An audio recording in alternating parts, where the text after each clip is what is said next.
How's it going, everyone? Welcome back to another video. Today we're looking at Helldivers 2, and they released a new set of patch notes which has quite and large divided the community. Now we're going to be going through the patch notes because I think it's important, but I do also have a blog update here going into detail as to why they've kind of nerfed certain weapons to kind of stopped that whole mentality of if you don't have this gear, you're going to get kicked, like we've been seeing with Helldivers 2 over the past week. Now, this is sadly a byproduct of more difficult content, and certain items are just meta and they just do better, they perform better, and people expect you to have those or you simply get kicked. Now, we've seen this as a common thing during the days of Destiny 2 and other, live service games like The Division. If you don't have specific weapons, a specific build, specific type of loadouts, they will boot you. And it's a shame. But this here is a reaction to that, and in hopes to rectify that problem by also pushing other things to the front line, buffing them, and making it actually be usable. So first of all, let's just go through the minor patch. So if I just boost this up, and I can boost up a little bit more. Yeah, we're good with that. Now, as you can see here, I'm just going to go through up to the stratagems part. The fixes, I'll leave a link in the description below and you can go through that yourself. Major updates: planetary hazard active. This is the flaming tornado. Many planets now have additional environmental challenges that will appear at random while you are deployed, from fire tornadoes to meteor showers and many more. Really cool stuff. So, the developers are really going all out with this and trying to make it as random and, unique as possible. Now, balancing. Eradicate missions. Eradicate missions now require more kills and enemies spawn more often. The time to complete the mission was previously shorter than intended and should now usually take twice as long to complete. Primary, secondary, and support weapons. Breaker, decreased magazine capacity from 16 to 13, increased recoil from 30 to 55. So that's a huge nerf right there. Railgun, decreased armor penetration in safe mode, decreased damage against durable enemy parts. Again, a nerf. Flamethrower, they've increased the damage per second by 50%, so that's a nice buff there. Laser cannon, increased damage against durable enemy parts, increased armor penetration, and improved ergonomics. When I used the laser cannon last, it was pretty much a waste of space, so hopefully this will actually make it viable now. Punisher, increase the total ammo capacity from 40 to 60. I think that's good because it's a shotgun. Increase stagger force, that's good. Increase damage from 40 per bullet to 45 per bullet. So that's a nice buff there as well. Breaker, spray, and pray. Increased more armor penetration. Increased fire rate from 300 to 330. Increased number of pellets from 12 to 16 per shot. Decreased magazine size from 32 to 26. So it's got a nice bump in damage, but they decreased the number of the magazine size. I don't get that. Stratagems. Energy shield backpack. Increased delay before recharging. Clearly this was one of the meta items, so they want you to not rely on this so often, but if the game is really, really difficult, you kind of have no choice. 380mm and 120mm orbital barrages, increased duration of the bombardment, decreased speed. So again, that's kind of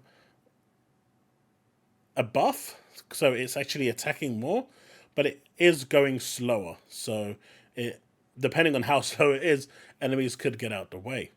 Now, we have this over here, which is the actual blog post from this here, which actually goes into a little more detail. So I do want to go into this and read about it a little more. Let's see if we can just make this a little bigger. I think we can go one more size. Okay, so as we can see here, balancing the firepower in Helldivers 2. We recently pushed a patch containing our first round of balance changes to Helldivers 2, and our head of product testing some valuable insight into our philosophical practices when it comes to the balancing. Hello everyone, my name is Patrick Lasota.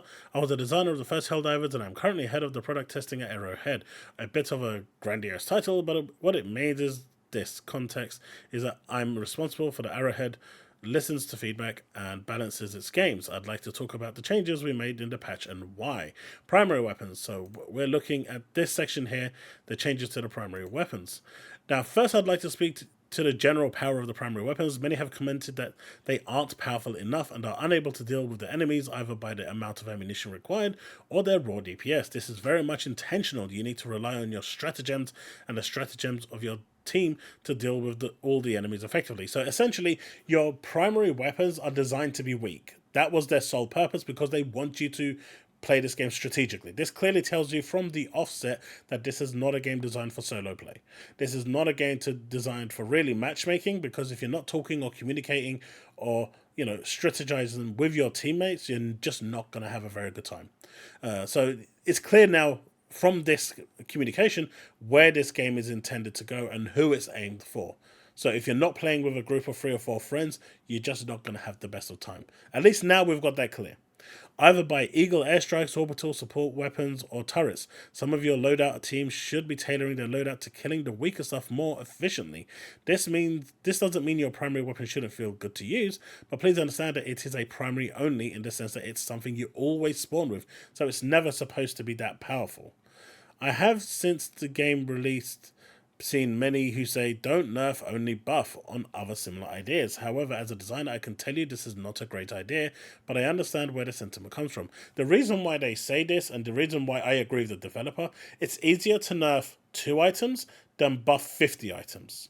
The amount of time and resources it takes to buff 50 items also means that those enemies will also need to be changed and buffed, and the overall buffing and scaling has to be done, and it's a monumentous work. It's just a lot easier to nerf the 2 weapons that are a problem, bring them down a peg, and put them in line. It's just that simple. From a business point of view, from a developer's point of view, it just saves so much more time. All too often in the games industry, the core fantasy and what makes a weapon feel good and fun is ignored for the sake of balance. I believe players are scared of nerfs because it will ruin the fantasy of a weapon, ruin their fun.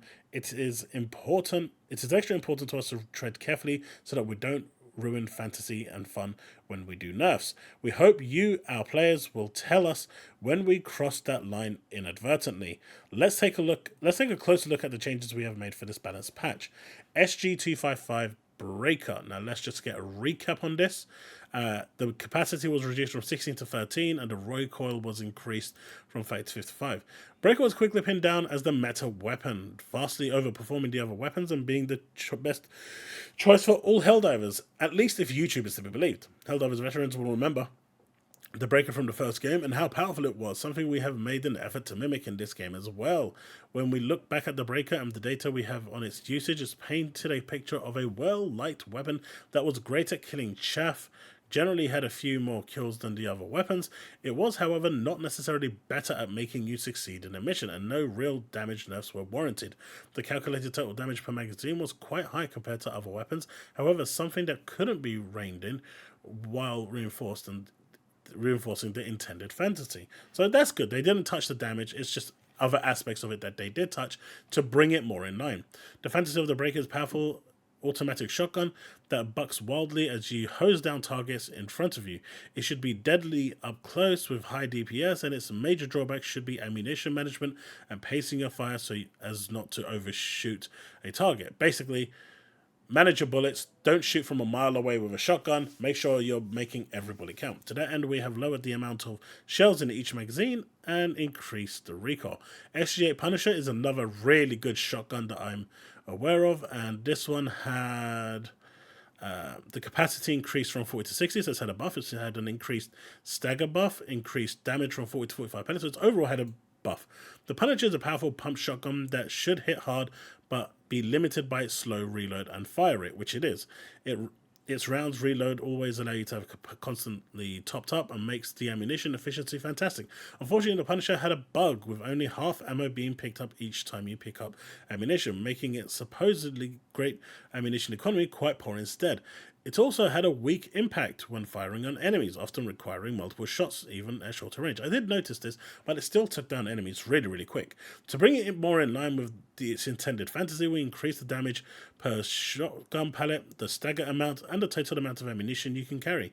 We hope this will make it feel more punchy, as even if you don't kill a hunter with the first shot, you'll most likely stagger it, giving you time for a follow-up, which is good. The SG225 SP Breaker Spray and Pray. That is this one down here. It's had its number of pellets increased from 12 to 16, but its magazine size reduced from 32 to 26, and its fire rate has been increased from 300 to 330. Essentially, the Breaker SP was intended to be an even wilder, more point and destroy version of the regular Breaker, something where pacing yourself would be even harder. A shotgun that requires you to get closer, but in comparison have a higher damage potential once up close. As many players commented, however, it was mostly good for tickling anything larger than a scavenger. To bring it closer to the fantasy, we increased its armor penetration, increased its fire rate from 300 to 330, and increased the shotgun pellets from 12 to 16. To compensate for this additional firepower, we reined in the magazine capacity from 32, just so it doesn't become overpowered and not meta. Now, the railgun is basically the complete meta. That's the one that's basically had it decreased armor penetration in safe mode, decreased damage against durable parts. So it's the one that's had the biggest nerf because it is the meta of all metas. Another one of the current meta weapons enforced by its convenience and efficiency, the railgun is really intended to be a high-powered anti-tank sniper rifle, requiring both timing and with the unsafe fire mode, and accuracy with where you hit the enemy. It was vastly overperforming in how safe it was to use and how convenient it was, not requiring a backpack or assistance to be effective, and not requiring risk to take out even larger armored targets. To that end, we have changed it so that the safe mode is capable of penetrating medium armor, such as automaton scout walkers, but not more heavily armored enemies like chargers and bile titans. For those targets, you now must run it in unsafe mode and overcharge it. In addition, we reined in the railgun's ability to damage mostly body parts, meaning to get any real efficiency out of it, you must score hits on heads and other weak points, which I think is fair. If the weapon in its current state, everyone required you to have it because it was pretty much the press that button to win the game. And, now it's actually going to require some more strategic value, which is what this game is all about. We are aware it rose to prominence as part of the other anti-tank weapons not being as convenient or efficient in comparison. We are monitoring the situation closely. So basically they're looking at the other weapons. Now we're coming to the flamethrower. The flamethrower is really the embodiment of stepping into a queen's lair and torching all her eggs, as done by a badass action heroine. It should be powerful up close, so they've increased the damage by 50%, and inconvenience to enemies that are lit on fire or want to walk through the fire and flames.